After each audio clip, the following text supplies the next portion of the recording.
After Abrams refuses to concede, Dems drop bombshell announcement. After the polls closed on Tuesday, Republican Brian Kemp took the lead with 1,975,806 votes.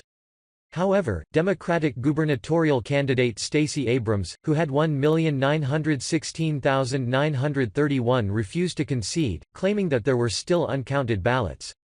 On Saturday, Georgia officials confirmed Abrams' suspicion. According to the Washington Examiner, Kemp won by a 58,875 votes margin, leaving libertarian Ted Metz with 37,149 votes.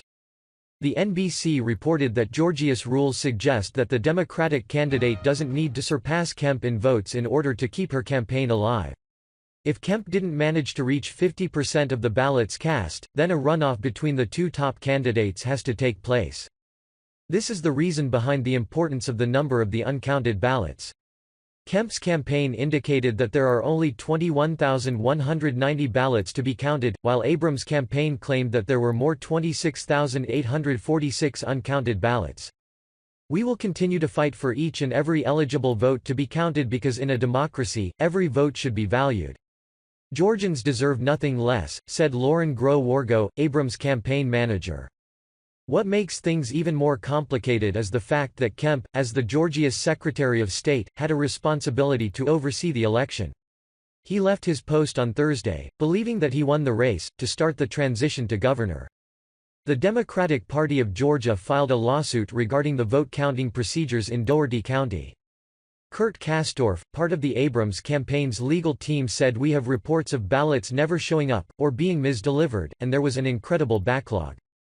The county was continuing to send ballots at least as late as last week," according to CNN. The Kemp campaign claims that the uncounted votes won't change the outcome of this election.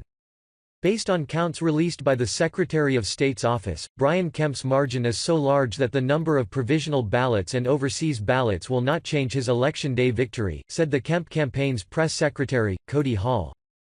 "Simply put, it is mathematically impossible for Stacy Abrams to win or force a runoff election," he said. The campaign went on to say that it's time for Abrams to face reality and accept the loss. According to The Hill, Stacy Abrams' antics are a disgrace to democracy and completely ignore the will of the people, said Ryan Mahoney, the Kemp campaign's communications director. "This is not how America works." Brian Kemp earned a clear victory on Tuesday night and holds a sizable lead as remaining provisional and military ballots are counted, he added.